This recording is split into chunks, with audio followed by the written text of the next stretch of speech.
Vamos a desmitificar la ciencia. Bien. Eh, bueno, ¿qué es lo que habría, qué sería lo que se le ha añadido o lo que se ha adulterado de la ciencia? Bueno, hay muchos mitos en la ciencia, ¿no? En realidad, les digo, ahora mismo no estaba pensando en desmitificar una cuestión u otra cuestión y me estoy ahora mismo decidiendo que vamos a desmitificar sobre la ciencia, pero es tan abundante, los mitos sobre la ciencia son tantos, que esto seguramente requerirá de muchos vídeos, ¿no? Entonces ahora vamos a desmitificar un mito sobre la ciencia y dejaremos todos los otros para otro momento. Bien, ¿cuál sería el mito sobre la ciencia que ahora vamos a desmitificar? Es decir, vamos a sanear a la ciencia de ese mito. Bien, a menudo en el lenguaje coloquial, en el lenguaje vulgar, también entre los científicos, pero digamos así, es algo que todos usamos a la ciencia como garantía de verdad, ¿no? Y es así como a menudo decimos, científicamente, claro, para que nadie lo pueda controvertir, científicamente, ¿quién va a controvertir si es científicamente, ¿no?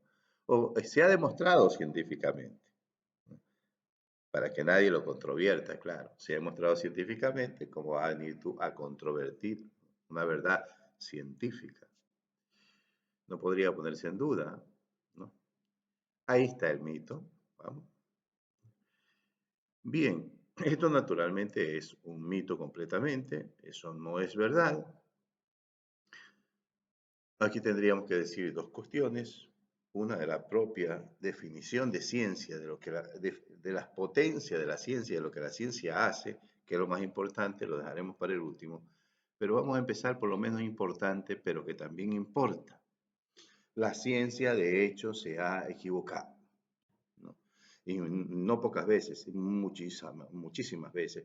Y podríamos aquí estar horas enteras desarrollando las tantas veces que la ciencia se ha equivocado. Es decir, cuestiones que la ciencia los tenía por verdadera y que luego la misma ciencia se ha encargado de demostrarla falsa.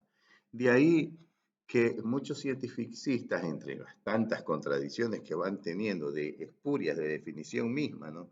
Bueno, hay una cuestión de que ellos dicen la ciencia, ¿no? Es la verdad, el conocimiento, lo único, ¿no? Entonces, cuando, a una mínima, mínima oposición dicen enseguida, es que las verdades de la ciencia son provisionales, pero si hay un error es la misma ciencia la que se encarga de corregirlos. Es decir, si la ciencia misma te está dando una verdad provisional, no hay garantía, pues, naturalmente. Pero bueno, sobre el cientificismo, a eso hay que destruir, a eso seguramente le dedicaremos un vídeo de horas, ¿no? Porque eso es horrible, es espantoso, ¿no? La cantidad de estupideces y de mitos y de tonterías que hay ahí, ¿no? Por lo pronto simplemente nos vamos a referir a este mito como garantía de verdad. La ciencia, de hecho, se ha equivocado y muchas veces, muchas veces, altísimas. Y no votaríamos aquí de tantas veces que se ha equivocado, que cosas las ha tenido por verdaderas y luego la misma ciencia se ha encargado de comprobar que eran falso lo que ella tenía por verdadero. Bien, y nos vamos a referir, solamente pondremos un ejemplo, que es el sistema geocéntrico. El sistema geocéntrico, la ciencia lo tuvo por verdadero durante, desde la antigüedad hasta ya, incluso después de Galileo. El geocentrismo es el sistema, ¿no?, donde la Tierra, Geo, es el centro y el resto de los astros, ¿no es cierto?, los planetas y el Sol estarían girando alrededor de la Tierra. Es el geocentrismo. Ahora, yo he dicho por criterios científicos, es decir, digamos, la ciencia lo tuvo por verdadera, ¿no? Por verdadero esto, ¿no? Esto es lo que no se sabe, que fue la misma ciencia. Alguien me puede aquí oponer y decir, a ver, Lenin, pero la ciencia es del siglo XVII. Tú estás asistiendo a un sistema que es de la antigüedad. Bueno, claro, la ciencia es del siglo XVII, pero los principios que vemos aquí en el sistema geocéntrico de Ptolomeo son los propios criterios científicos que se toman pues, para decir si algo es verdadero. Es decir, la, la repetición, ¿no? La observación repetida, ¿no? De los astros, ¿no? La comprobación en un sistema, ¿no? La predicción, ¿no? Con el sistema geocéntrico de Ptolomeo se predecían con exactitud, con mucha exactitud, los eclipses. Ahí estaría, ¿no es cierto? Los principios, ¿no? En que reiteradamente se iba comprobando y se iba observando una vez y siempre, ¿no? Que se cumplía y que incluso se podría predecir. Bien, y por tanto se lo, no se lo sometía a duda porque estaba demostrándose mediante unos criterios que luego llamaríamos ciencia. La ciencia también podríamos decir que viene de los griegos, claro, ciencia, ¿no? Pero hay un sentido griego del término ciencia y un sentido moderno del término ciencia. Nosotros estamos hablando de la ciencia en un sentido moderno. Bien, que ahí estaban todos estos principios, que son de la ciencia, de la única que hay, ¿no? O sea, de la única ciencia moderna que hay, el método científico, los principios del método científico. Bien, por estos criterios, pues no se puso en duda incluso después de Galileo. Ahí hay otros mitos. En el geocientífico una cantidad, hay que desmitificar mucho. Ya le dedicaremos otros vídeos. A Galileo otro vídeo, ahí hay que desmitificar mucho también. Pero después de Galileo, por criterios científicos, se imponía el sistema geocéntrico al sistema de Galileo. Bueno, para empezar, porque predecía mejor los eclipses. Entonces, vamos a ver, si tú estás observando que un sistema te predice con mayor exactitud los eclipses, entonces ese debe ser el sistema verdadero. Y por eso, naturalmente, imperó, ¿no? Porque la iglesia y toda esa mitología que también vamos a destruir, esperamos destruirla, todos los mitos, la vida no nos alcanzaría, pero bueno, pero que nos alcance. Pero bien, por estos criterios científicos se imperó. Recién eh, se puede poner desde los criterios científicos en duda el sistema geocéntrico de Ptolomeo que había sobrevivido a Copérnico y a Galileo, y al mismo Kepler, ¿no? Que habían desarrollado todas esas teorías, ¿no?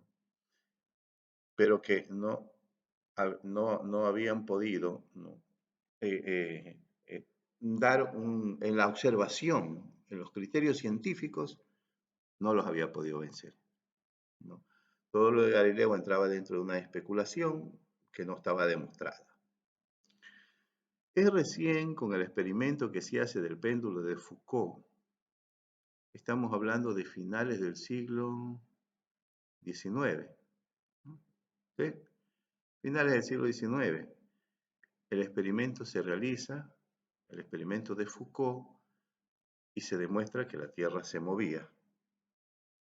Ahí empezó a controvertirse recién, en términos científicos, con criterios científicos se podía controvertir, no especulativos, no hipotéticos, sino con criterios científicos ya demostrados en experimentos, se podía ya ahora sí controvertir el sistema geocéntrico. Antes no, antes no. Antes había sido vencido, ¿no? Por la misma criterios científicos el sistema geocéntrico. Bien, aquí hay un ejemplo espléndido de cómo la ciencia tuvo por verdadera, ya entrada la ciencia moderna, el sistema geocéntrico por encima del sistema copernicano que resultó a la postre ser el verdadero. Ahí vemos cómo la ciencia tuvo que rectificar con el experimento del péndulo de Foucault, que demostró que la Tierra efectivamente se movía.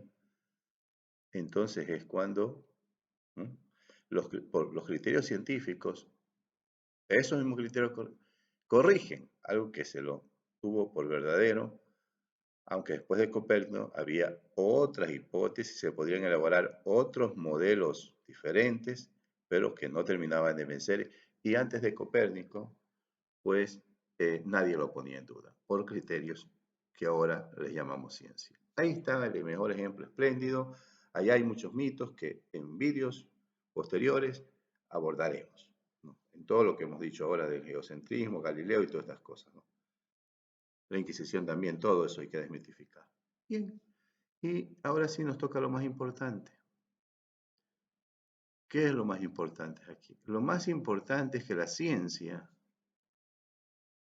no está en sus potencias de mostrar nada, por definición quiero decir, ¿no?